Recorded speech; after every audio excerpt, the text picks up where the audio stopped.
Hi, I'm John Sharp, Community Relations Coordinator for Vidalia City Schools, and welcome to Tribe Talk, where we spotlight the stories, journeys, and successes of our alumni. Today's guest is Gray Meredith, class of 1995.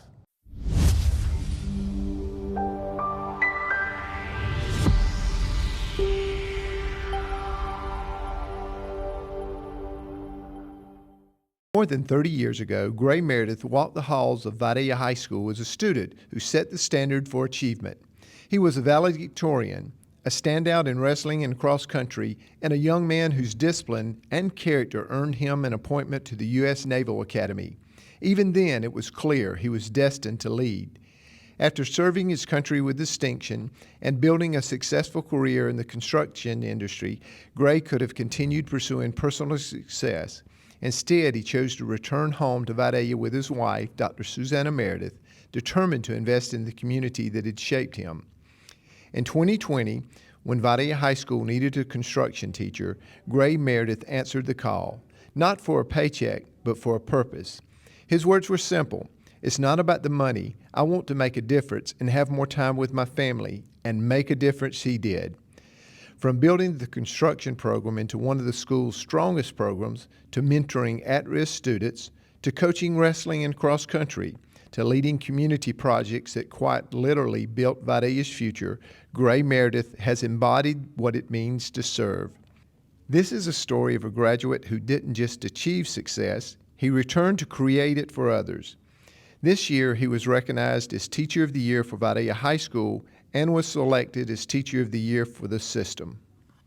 Welcome, Coach Meredith. Glad to have you with us today. Thank you. Honored to be here. Well, also congratulations on your Teacher of the Year. That was outstanding. You're very deserving. I appreciate it. It's an honor to represent Vidalia, as it always is, whether it's on the field or in the classroom. So thank you. Well, let's go back in time a little bit. Thinking back when you were in school, was there any one thing, one class, one tradition that kind of stood out to you while you were at Vidalia? Yeah, so that was, let's see, early to mid 90s. Yeah. Classes that stood out. First, for me, it was construction class with Mr. Phillips, because that's what I teach now, that he kind of laid that foundation of helping me find my interest and what I really want to do for a living. And so that was my start in the construction world. So that one always stood out. I will say I had a lot of great academic teachers. You were one of those. But that's a stretch. Yeah. But I really thoroughly enjoyed the classes I had here, the teachers I had. Miss Mixon always stands out for math class and calculus and things like that. So yeah, great teachers. But construction class is probably the biggest one. I think that's one of the things that stands out. You can mention names like Somerset, Bellamy, Mixon, Davis, and go down the line. And for me, they're all legends. They were taught a large number of people, and that's one of the things that helped make us what we are today. Thinking back to your time at Vidalia High School, were there any clubs, organizations, or sports that you were involved in? I was involved in wrestling and cross country. As far as sports go, clubs, Beta Club, National Honor Society, those types of things. I did a lot for Habitat for Humanity, which wasn't really a club, but because I was in construction class, he introduced us to a lot of community service type projects and things like that I was involved in that also really enjoyed. One of the things I think your involvement in cross country, I had a part in because you and Susanna were kind of beginning to have a little thing in high school, and I encouraged her to get you to run cross country. So, yeah, so she was used her to help recruit you and help make our team a lot better. Yeah, she was an influence from early on. Yes. Yeah. I know you mentioned several people that had a lasting impact on your life. What about them, as they were teachers or coaches, that made such a lasting impact on your life? I think in addition to, obviously they cared, you could tell they really cared. They were invested in the school, they were invested in my well-being, but also, they held us to a high standard. They weren't just, it wasn't just touchy-feely, make you feel good, but they held you to a higher standard, but they also wanted to help you get there and were willing to invest the time and the energy it took to, help me develop. Well, I know that's one of the things as I transition from a student to a teacher to administrator, I always said we're building on that tradition of excellence, that we are where we are today because of people before us, and that's why it's up to us to continue that high standard. So I hope that we can impart some of that wisdom to some of our students that we serve today. Yeah, I mean, I always try to, I look at the positives that I see in people and I try to emulate those. So I think about all those teachers that I had that were investing in me and try to emulate that as I come into the classroom. Try to bring it with me. Well, you are making a eternal impact on a lot of students, so we're Thank glad to you. have you in the system. Briefly tell us about your journey after you graduated from high school. So after, let's see, I graduated end of May. End of 1 month later, about 4 weeks later, I entered the U.S. Naval Academy, which means I also took the oath to enter the U.S. Navy. Spent 4 years at the Naval Academy, graduated with an ocean engineering degree, and was commissioned into the United States Marine Corps. Went into the Marines as a second lieutenant logistics officer, and spent about 5 years active duty there. And from there moved on to, so at that point I was already married. So moved to Augusta for 1 year until Susanna started residency, and then we moved to Jacksonville, and that's when I started construction as a project engineer with a commercial construction company down there. We moved back here in 2009, and so we've been here since 2009. Well, we're glad you made the transition to bring the construction to the high school because you're making a significant and eternal impact on a lot of kids' lives. Well, my goal is to introduce the trades as it's a great option for students to go into. I'll tell you right now, it's really a great option just because we're losing more craftsmen than we are gaining. As the generations are getting older and retiring, we're not filling those ranks, and so the opportunities are going to be out there for carpenters, electricians, plumbers, HVAC techs, masons, you name it. The opportunity is going to be there in the next 10 to 15 years for sure. Kind of as a follow-up question to that, because of something you said, I know there was this real push that educators said everybody needs to go to college, but I think that pendulum swung one way, and now we're beginning to realize that there is something for everybody to do, and you can still be very successful and not be saddled with a huge student loan debt. So I know you're in part of the CTAE department. How are you trying to promote that pathway to our students? Yeah, so we're trying to promote that pathway, show them what their options are. There are a lot of apprenticeship, internship programs that we can plug students into, especially once they graduate, that they can go into an apprenticeship program, be paid while they're working, get the education, and not be saddled with any type of debt, whether it was through a technical school or 4-year school. And the opportunities there as far as salary goes are easily, if not better than a lot of 4-year degree type salaries of folks that are graduating from college. So as far as opportunity to make money, it's out there and it's available in these trades. Well, looking back on your high school days, were there any challenges as you faced that helped prepare you for your professional career? I was blessed with a great family. So I would say my challenges are probably not the extent of some folks, but academically I was always challenged while I was here at Vidalia. Whether it was projects, we've talked about this before with the leaf collection, things like that.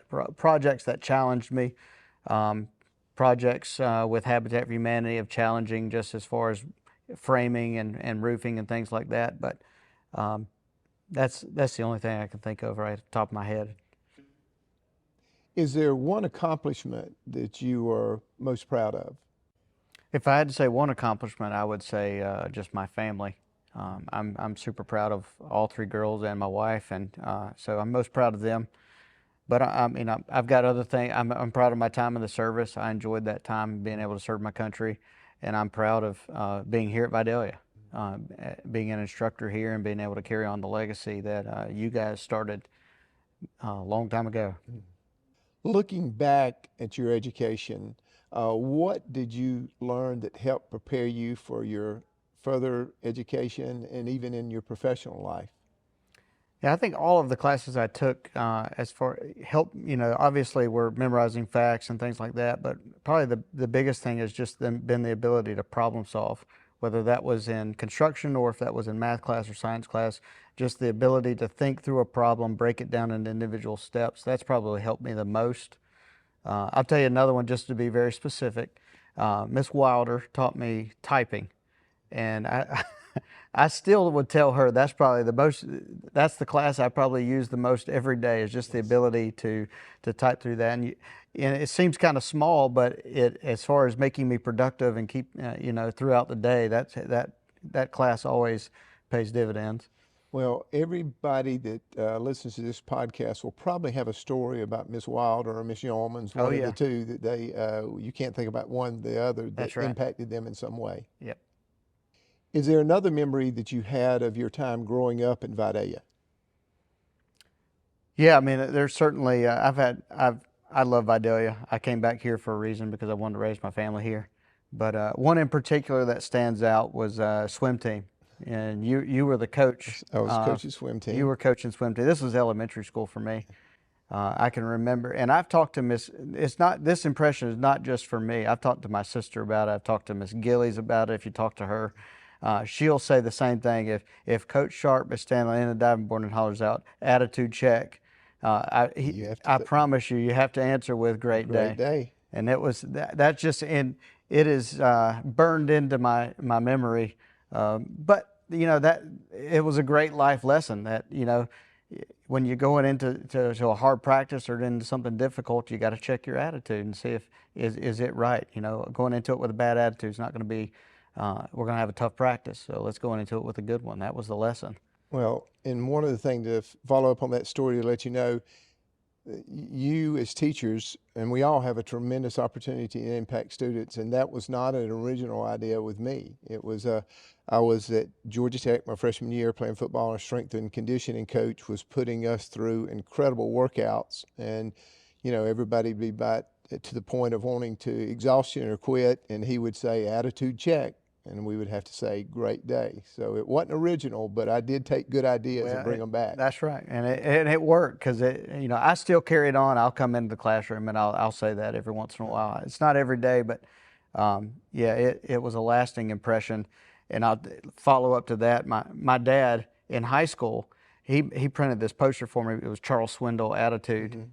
It's life is 10% what happens to you, 90% how you react to it. It's kind of the same idea of check your attitude before you go into it. Let's go into it with the right motivations. Well, I'm glad I enjoyed those days. Those were some good times. They were great. They were tough, but they were good. What advice would you give to current Vidalia High School students as they prepare for the future? I tell my classes all the time in many different ways, but I tell them you're not stuck in your circumstances. They don't define you.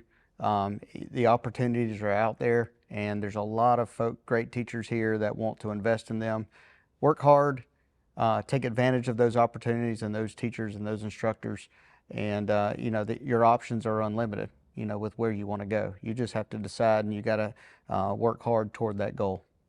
I know we're grateful that you and your family returned to Vidalia, and you could have had the opportunity with you and your wife had the opportunity to go anywhere. What advice would you give to somebody who is thinking about returning to Vidalia and raising a family and contributing to our community?